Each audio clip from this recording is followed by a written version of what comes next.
오늘은 열왕기하 강의 14번째 시간으로 긍휼의 마음을 갖게 된 여인이 받은 복이라는 제목으로 말씀을 증거하도록 하겠습니다.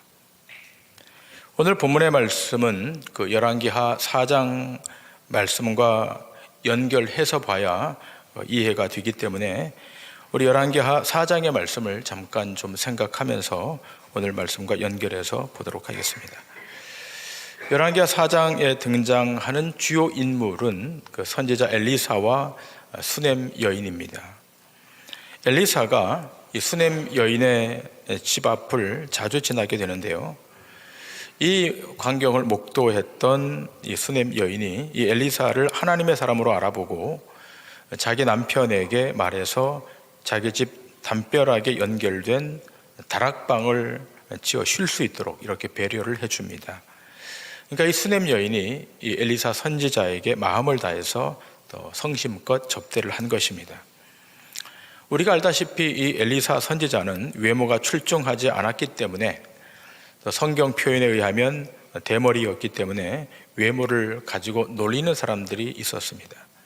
그렇게 놀리다가 엘리사의 저주로 몇 명의 아이들이 심판을 받기도 합니다. 그 내용이 열왕기서에 등장하죠. 그런데 이 여인은 엘리사를 하나님의 종으로 알아보고 참 귀하게 접대합니다. 이렇게 접대를 하는 것은 이 여인이 착해서가 아니라 하나님께서 이 수넴 여인에게 그런 긍휼의 마음을 주셨기 때문입니다. 여기서 우리가 눈여겨보아야 할 것은 하나님이 이 여인에게 긍휼의 마음을 주셨다라고 하는 대목입니다. 이 일을 계기로 엘리사는 수넴 여인의 가정에 뭔가 좀 선물을 주고 싶었습니다. 그래서 어떤 선물을 주면 좋을까 고민하던 끝에 자기의 종 게하시를 통해서 확인하도록 합니다. 그러나 돌아온 답은 필요 없다는 것이었습니다. 하지만 엘리사는 그의 정성이 너무 고마워서 다시 메시지를 보냅니다. 왕이나 또 고위직에 있는 사람을 내가 알고 있으니 혹시 부탁할 일이 있으면 부탁해라, 이렇게 말을 해도 그럴 필요가 없다고 거절합니다. 그런데요, 이 게하시가 자기 주인 엘리사에게 이 여인에게 아들이 없다는 것을 알려줍니다. 이 메시지를 들었던 엘리사가 이 수넴 여인에게 이런 말을 하죠. 한 해가 지나면 아들을 품 안에 안게 될 것이다. 축복의 예언을 합니다. 수년 동안 아이가 없었는데 아이가 갑자기 생긴다고 하니까 이 수넴 여인이 믿질 못하는 거죠. 하지만 하나님의 은총이 이 여인에게 임했고 이 여인은 임신하게 되고 아이를 출산하게 됩니다. 그 집안에 엄청난 축복이죠. 그런데 그렇게 잘 자랐던 이 아이가 그만 죽게 됩니다. 이 소식을 들었던 엘리사가 지체 없이 찾아와서 이 아이를 다시 살립니다. 이 사건을 통해서 하나님의 약속이 어떻게 성취되는가를 지난 강의 시간에 말씀을 드렸습니다. 하나님은 없는 데서 있게 하시고 죽은 데서 살리시는 전능하신 하나님이심을 보여준다는 것입니다. 이 말씀이 신약 성경 어디와 연결되어 있는가 하면 로마서 4장 17절 18절에 연결되어 있죠. 기록된 바 내가 너를 많은 민족의 조상으로 세웠다 하심과 같으니 그가 믿은 바 하나님은 죽은 자를 살리시며 없는 것을 있는 것으로 부르시는 이시니라. 아브라함이 바랄 수 없는 중에 바라고 믿었으니 이는 내 후손이 이 같으리라 하신 말씀대로 많은 민족의 조상이 되게 하려 하심이라. 하나님이 어떤 하나님이라고 말씀하는가 하면 죽은 자를 살리시며 없는 것을 있는 것으로 부르시는 전능하신 하나님, 그 하나님의 능력으로 믿음 없는 아브라함을 부르셔서 믿음의 조상의 반열에 오르도록 만드셨고 또 그 후손을 어떻게 약속 안으로 이끌어 들이시는가를 말씀을 통해서 보여주고 있는 것입니다. 아브라함의 생애를 통해서 믿음이 어떻게 출발하게 되고 어떻게 나타나는가, 그 말씀의 중심이 하나님은 죽은 자를 살리시며 없는 것을 있는 것으로 부르시는 분으로 성경이 기록되고 있는 겁니다. 여러분, 아브라함이 바랄 수 없는 데서 바라고 그것을 믿었다라고 하는 것은 아브라함의 믿음이 좋아서가 아니라 하나님께서 믿음 없는 아브라함에게 믿음을 주입해 주셨고, 그로 말미암아 믿음이 발생하게 되었고, 그 믿음으로 하나님의 약속을 이루어낸 것입니다. 결국은 어떤 한 인간의 실력이나 지식이나 능력으로가 아니라 하나님의 약속은 하나님 스스로 이루어내신다는 것입니다. 이 내용이 중요한 내용이기 때문에 에스겔서 말씀에 이렇게 기록되어 있죠. 에스겔서 36장 32절부터 36절입니다. 주 여호와의 말씀이니라. 내가 이렇게 행함은 너희를 위함이 아닌 줄을 너희가 알리라. 이스라엘 족속아, 너희 행위로 말미암아 부끄러워하고 한탄할지어다. 주 여호와께서 이같이 말씀하셨느니라.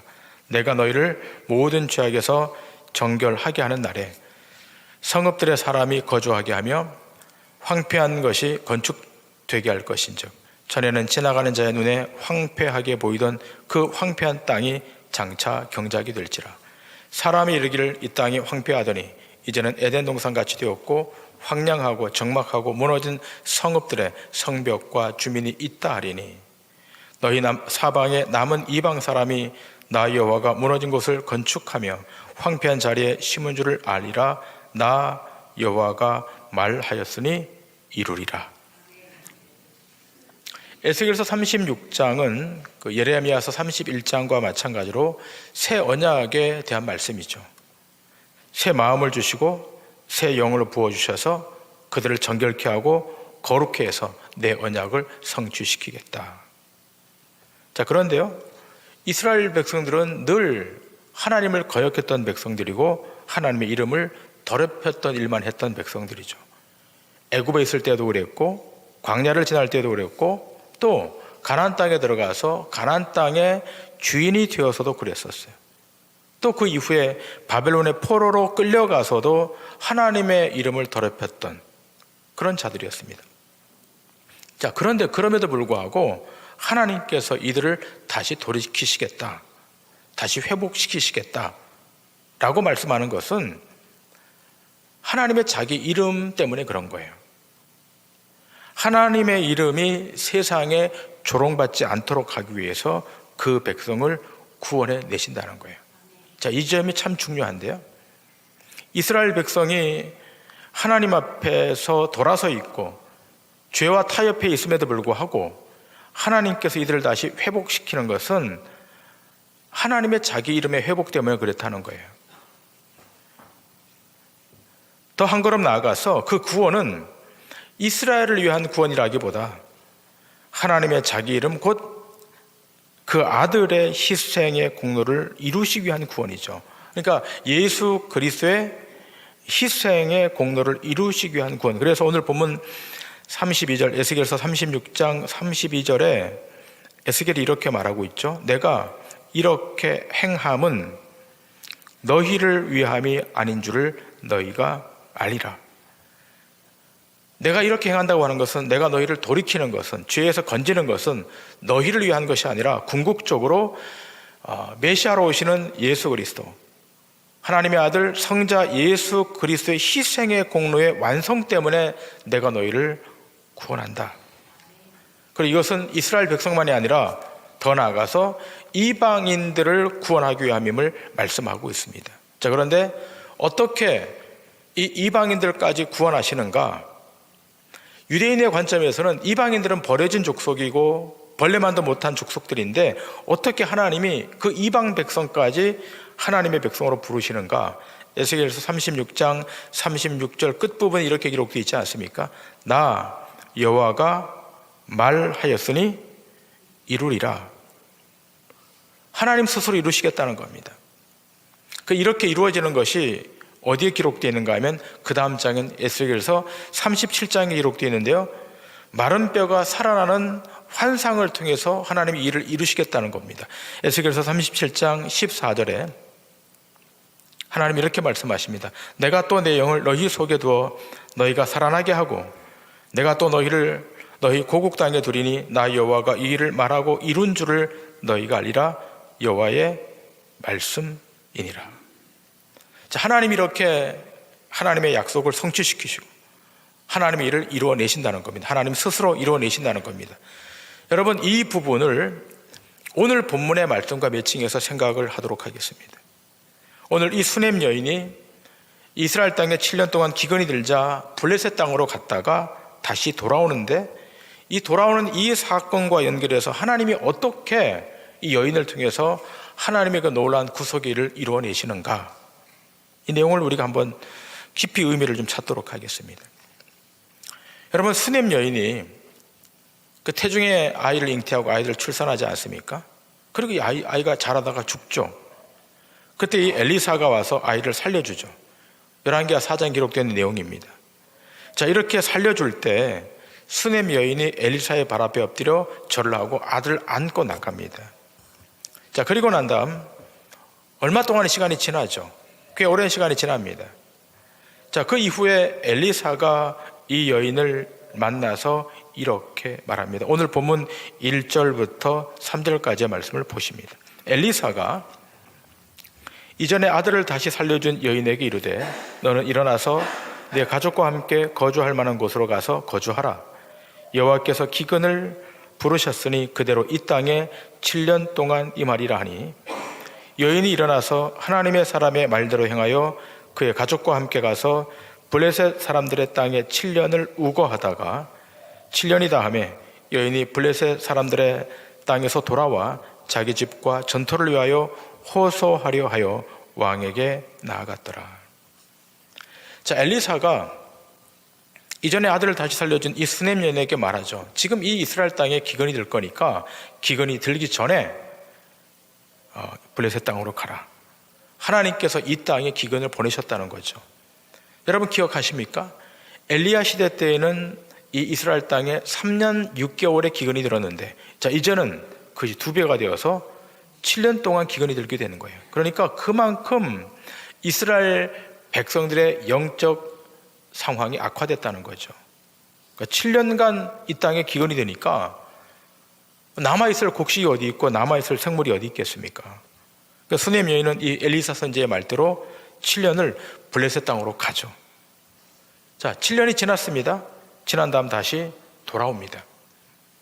그런데 7년 동안 자기 땅을 비웠으니까 그 땅에 누군가 허락 없이 경작을 하고 있는 거예요. 와보니까 어떤 사람이 경작을 하는 거예요. 그래서 이 땅을 돌려달라고 이 수넴 여인이 왕에게로 나오죠. 이 땅을 돌려달라고 간청하죠. 자, 4절과 5절의 말씀 보시겠습니다. 그때에 왕이 하나님의 사람의 사환 게하시와 서로 말하여 이르되 너는 엘리사가 행한 모든 큰일을 내게 설명하라 하니, 게하시가 곧 엘리사가 죽은 자를 다시 살린 일을 왕에게 이야기할 때에 그 다시 살린 아이의 어머니가 자기 집과 전투를 위하여 왕에게 호소하는지라. 게하시가 이르되 내 주 왕이여, 이는 그 여인이요 저는 그의 아들이니 곧 엘리사가 다시 살린 자니이다 하니라. 자, 지금 읽은 이 본문에는 엘리사가 등장하지는 않죠. 자, 엘리사의 사환 게하시와 이스라엘 왕이 등장하죠. 다시 7절을 나중에 보시면 그때 엘리사가 등장을 합니다. 자, 우리는 여기서 하나 확인하고 넘어갈 것이 있어요. 하나님의 약속의 말씀이 선포되었다면 그 말씀은 어떤 한 인간의 노력과 실력으로 이루어지는 것이 아님을 다시 보여주고 있는 거예요. 엘리야 선지자도 유명하고 엘리사 선지자도 탁월한 선지자인 것이 맞죠. 근데 그들이 빠져 있다고, 그들이 여기에 현장에 있지 않다고 하나님의 말씀이 실행되지 않는가? 그렇지 않죠. 제가 여러분에게 말씀드린 대로 언약의 전달자는 죽어도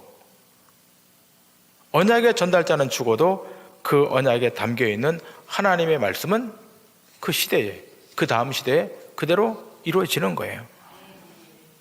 제가 지금 말씀을 전달하지 않습니까? 제가 말씀을 전달하더라도 저를 통해서 이루어지는 것이 아니죠. 저는 전달자인 거, 스피커인 거예요. 하나님의 언약, 하나님의 말씀은 하나님 스스로 이루어 가시는 거죠. 엘리사를 통해서 하신 말씀은 엘리사 개인의 말이기다 보다는 하나님의 자기 약속이기 때문에 하나님은 하나님 스스로 그 언약을 이루어 가시는 거죠. 여기 지금 엘리사가 없다 그래서 하나님의 언약이 진행되지 않는가? 그렇지 않죠. 기독교 신앙은 하나님이 다 이루어 가지고 계시고 하나님이 이끌어 가고 계시고 하나님이 완성해 가는 것을 우리가 받아들이는 거예요. 자, 이 여인이 지금 엘리사가 말한 대로 7년이 지나서 돌아왔는데요. 돌아와서 왕께 이 문제를 소청하는 그때에 왕과 게하시가 하는 그 말, 그러니까 엘리사 선지자가 이 여인의 아들을 살렸던 이 얘기를 하고 있는 그 타임과 딱 겹치게 됩니다. 참 신비하죠? 왕이 묻죠, 게하시에게. 엘리사가 수넴 여인의 아들을 살렸다 그러는데 그 얘기를 내게 말하라. 그래서 게하시가 말을 꺼내는 그 타임에 수넴 여인이 7년간 타향살이를 하고 돌아와서 왕께 소청하는 그 타임과 정확히 일치가 되죠. 놀라운 일입니다. 왕이 이 여인에게 묻죠. 그간 어떻게 된 건지 묻죠.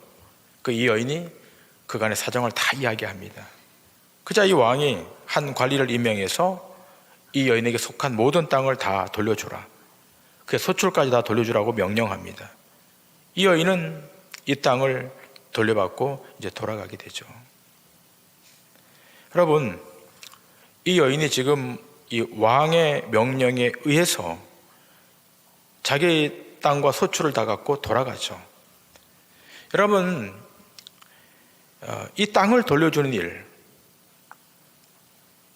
오랫동안 소유자가 없어졌었는데 그 땅을 다시 회복시켜서 돌려주는 그 일을 하는 사람을 소위 그 구약 성경에서는 고엘이라 그럽니다. 고엘. 지금 이스라엘 왕이 이 역할을 지금 하고 있는 거죠. 하고 싶어 하는 것이 아니라 하나님께서 하도록 만드시는 거죠. 이 여인에게 땅을 돌려받게 하도록 하고 회복시켜 주시는 거죠. 여러분, 이 회복의 은혜가 이 이스라엘의 왕을 통해서 지금 이루어지고 있지 않습니까?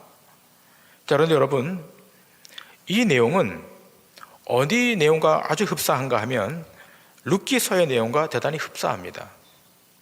여러분, 룻기서의 스토리를 여러분 알고 있지 않습니까?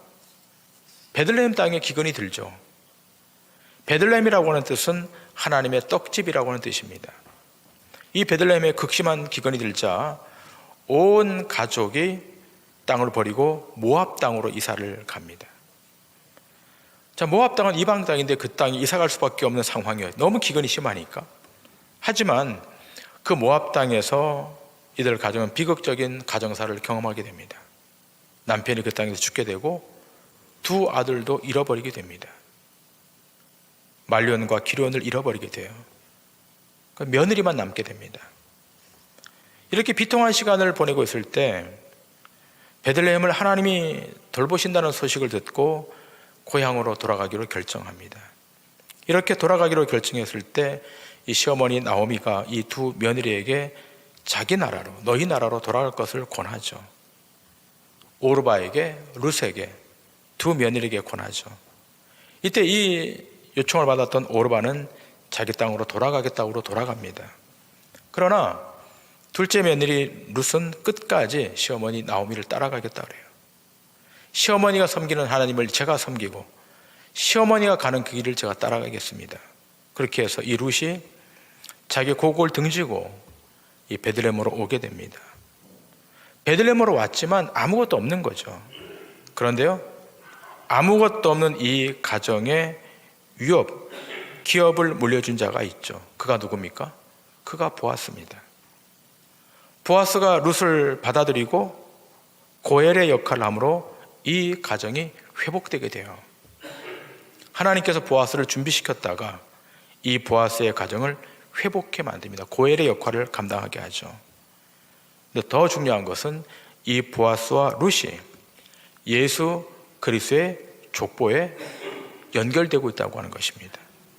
마태복음 1장을 보시면 이 보아스와 룻이 예수 그리스도의 족보에 연결되고 있습니다.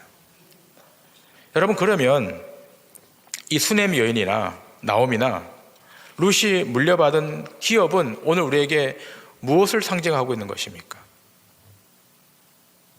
언약의 완성자 예수 그리스도를 믿고 그 안에 들어온 모든 자들이 받을 기업을 말하고 있는 거예요. 오늘 이 아침 예배하러 오신 여러분과 제가 그 기업을 받을 대상들입니다.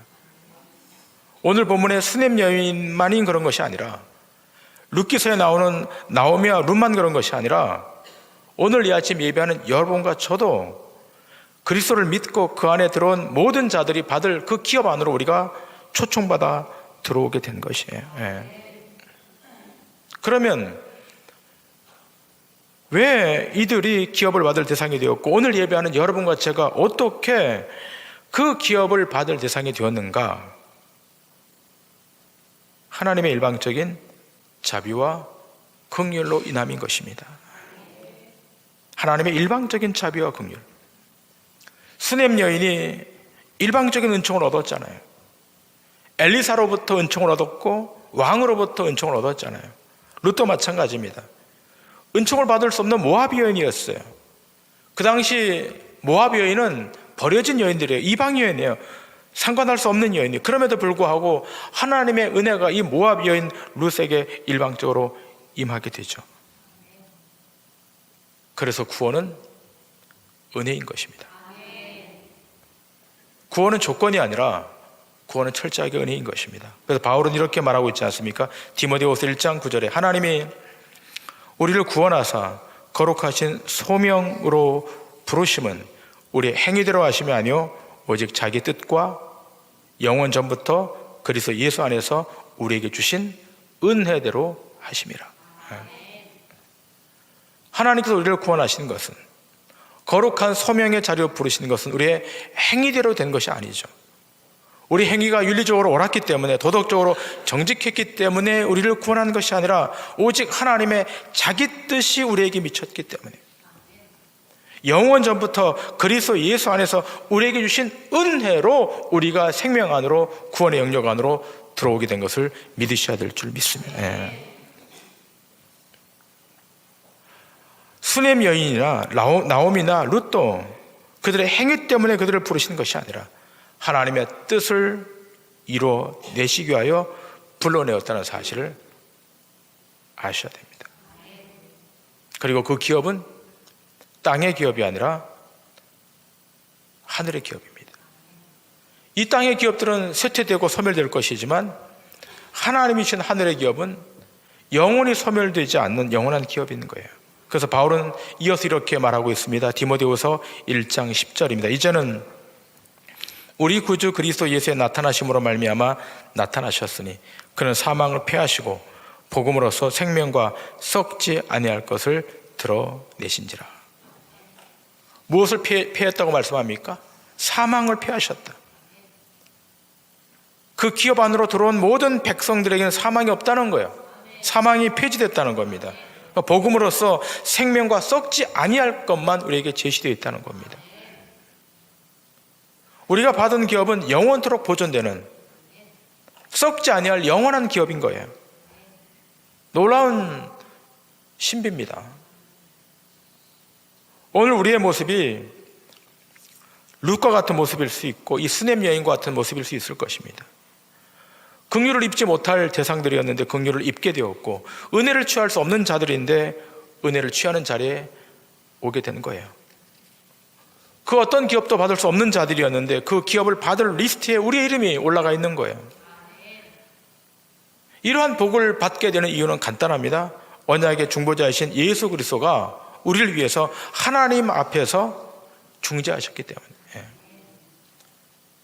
이 복을 받을 수 없는 자들인데 그리스도께서 성부 하나님 앞에서 하나님과 우리 사이를 중재하시는 거예요. 그래서 히브리서는 이렇게 말하고 있지 않습니까? 히브리서 9장 15절입니다. 이로 말미암아 그는 새 언약의 중보자이시니 이는 첫 언약 때 범한 죄에서 속량하려고 죽으사 부르심을 입은 자로 하여금 영원한 기업의 약속을 얻게 하려 하심이라.